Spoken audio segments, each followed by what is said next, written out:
A teoria evolutiva de Oparin e Haldane fala que a vida na Terra surgiu a partir de transformações de elementos químicos por meio de radiação durante milhares e milhares de anos. A pergunta de fato é possível associar isso ao processo do criacionismo?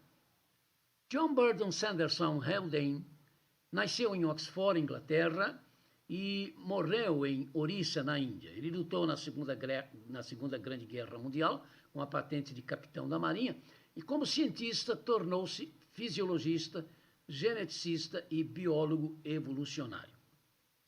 Marxista, confesso, ele foi um dos fundadores do neodarwinismo e declarou: minha prática como cientista é ateia.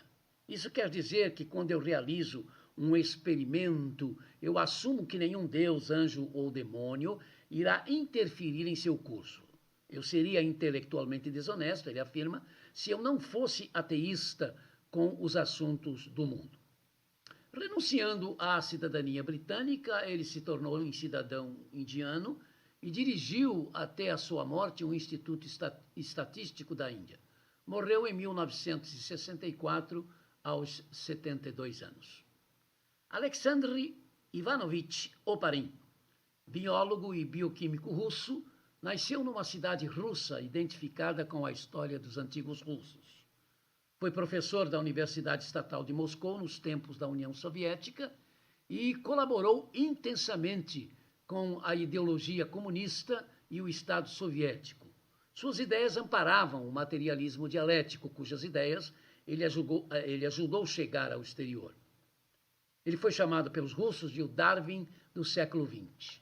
Morreu em 1980, aos 86 anos, quando a União Soviética começava a desmoronar.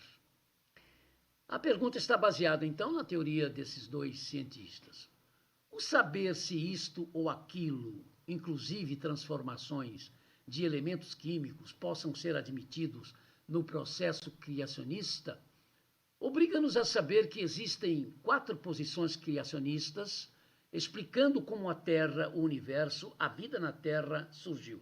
Todas elas usando a Bíblia e todas elas defendidas, na maioria, por cristãos. Posição 1. Posição da criação progressiva.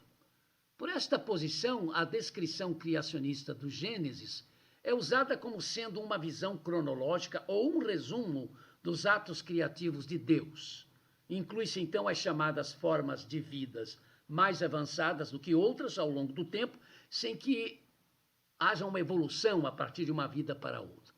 Esta teoria aceita o registro da história geológica da Terra e os elementos que possam ser apontados na criação da vida, sejam eles quais forem, desde que usados por decisão divina podem ser aceitos. Posição 2. Posição da criação da Terra Antiga. Dentro desta posição, há a teoria do intervalo ou do caos original. Ela coloca um hiato entre Gênesis 1:1 e Gênesis 1:2, explicando que existiram homens pré-adâmicos, governados pelo diabo, que ao cair trouxe o pecado para o universo, levando Deus a inundar essa primeira terra com um dilúvio. Daí as águas mencionadas, não é, no versículo 12 do capítulo 1 de Gênesis. Assim sendo, os fósseis de hoje datam desta inundação e não estão relacionados geneticamente com as plantas, com os animais e com os seres humanos atuais, a saber, os fósseis dos chamados Homo pequinenses, Homo de Neandertal, etc. Não tem a ver também com o Homo sapiens, porque esta é a parte da criação que acontece após a inundação. Dentro desta posição da criação da Terra Antiga, também há a teoria do dia-era, que considera os dias mencionados de Gênesis 1:1 a Gênesis 2:3 como períodos sequenciais de milhares ou milhões de anos. Os dessa teoria rejeitam a evolução, mas aceitam os cálculos da geologia sobre a Terra e não descartam elementos outros que tenham sido usados sob a soberania de Deus para compor e manter a vida. Ainda dentro desta segunda posição, a hipótese da estrutura, pela qual a palavra dia, mencionada no Gênesis, em termos de criação, se refere mesmo ao dia de 24 horas. Mas os dias da criação não são sequenciais. Eles formam uma série de 2 grupos de 3 e que aí podem ser milhares e milhares. Posição 3. Posição da criação da Terra Jovem. Ela prima pela luta em favor da defesa da posição cristã evangélica da Escritura como inspirada por Deus e que, quando interpretada corretamente, é totalmente confiável e autorizada em tudo o que ensina. Na busca de fazer com que isto aconteça, eles sentem dificuldades no superar a questão de que a diferença de interpretação acontece mesmo quando tais interpretações seguem os princípios de uma hermenêutica e exegese sérias, compromissadas com a autoridade da Bíblia. E desta forma, os desta posição acabam não conseguindo evitar criar, algumas vezes, um literalismo que ignora aparatos literários hebraicos, convenções e gêneros literários, e nos seus gráficos e análises cometem imprecisões semelhantes àquelas que eles denunciam nas medições das datações apresentadas pela chamada ciência. Assim sendo, não conseguem evitar que entre os seus seguidores haja importantes diferenças estabelecidas em posições filosóficas, teológicas e doutrinárias. De qualquer modo, são os desta posição que melhor se destacam em conseguir, em nome do criacionismo bíblico, apresentar os traços acadêmicos respeitáveis das pesquisas sérias que acabam forçando os que a eles se opõem a concluírem que precisam ouvi-los. Finalmente, a posição 4, que é a posição do criacionismo evolutivo, também chamada de evolução teísta, porque a própria palavra evolução tem vários significados distintos, vários dos quais positivos. O termo, mesmo quando aplicado na formação da vida, do planeta e do universo, possui, às vezes, conotações diferentes. Esta posição tem recebido as adesões de muitos dos líderes das denominações históricas da Europa. Há, por exemplo, um bom número de batistas, criacionistas evolutivos na Grã-Bretanha. A Pontifícia Academia de Ciência, organização da Igreja Católica para Assuntos Científicos, praticamente adotou esta posição. Não há dúvidas, porém, que o se tentar manter nesta posição é se candidatar seriamente a, de repente, ter de afirmar que Deus teve uma participação limitada no processo da vida, uma participação passiva e não ativa, e aí não se tem uma explicação sustentável, por exemplo, em relação ao design dos seres vivos. Mas não foi Jesus quem, ao comentar sobre o design dos lírios, não os mostrou como evidências do cuidado de Deus? Como manter este posicionamento diante do texto bíblico que claramente mostra Deus não apenas agindo para criar o universo, mas também mantendo esse universo criado ordenado? Alguém disse que os cristãos criacionistas, evolucionistas, mesmo não querendo de forma nenhuma isto, estão sempre correndo o risco de fazer de Deus um embusteiro cósmico. Sabe, um estudo intenso dessas 4 posições nos fará responder que sim, que na radiação, parte da criação de Deus, possa haver elementos que Deus mesmo usou para alterar elementos químicos, também partes da sua criação divina, e que eles foram usados no seu processo criativo como um todo.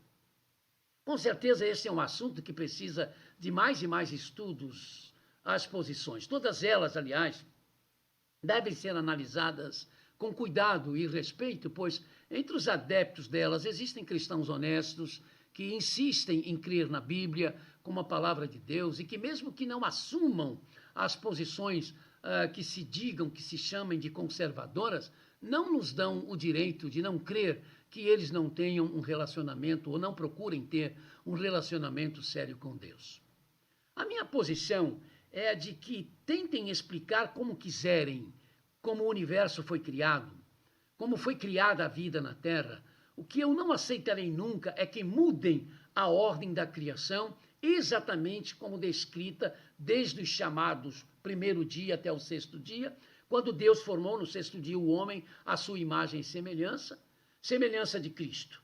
Eu não abro mão disto, que na ordem que está no Gênesis, Adão foi criado parecido com Jesus Cristo, e que por isto eu também sou parecido com Jesus e que na eternidade eu parecerei com ele mais ainda. Sabe, eu acho fantástico, sensacional, que o que ele, Deus, disse, haja e que de imediato houve, possa parecer para estes ou aqueles milhões de anos. Porque o que poderei dizer diante disto, senão quão grande é o meu Deus? Afinal, ele não está preso ao tempo, pois é o Criador do tempo. Não se limita a horas ou anos, não importa quantos, o que dá todo sentido ao poeta sagrado quando, cantando o poder criativo de Deus, perguntou: quem é o homem para que com ele te importes, e o filho do homem para que com ele te preocupes? Salmos 8:4. Meu amado perguntador, é essencial isto, crer na ordem da criação como a Bíblia descreve, porque se eu achar que de repente não foi bem assim, que houve uma confusão, uma troca, um equívoco, que uma realidade foi criada depois e não de acordo com a ordem que está no Gênesis, como é que eu não vou achar também que as palavras do meu Salvador, eu sou a ressurreição e a vida, e aquele que crê em mim, ainda que esteja morto, viverá, João 11:25, ou eu lhes darei descanso para as suas almas, Mateus 11:29, e todo aquele que crê em mim nunca morrerá, João 11:26, e eu sou o caminho, a verdade e a vida, João 14:6, como é que eu vou evitar, de repente, de achar que elas podem estar equivocadas? E aí, sem dúvida, ser arrastado para as sombras das dúvidas, das quais ciência alguma poderá me tirar. Confiar nas promessas de Deus, que nos leva à salvação eterna em Jesus Cristo, então, já começa no capítulo 1 do livro de Gênesis.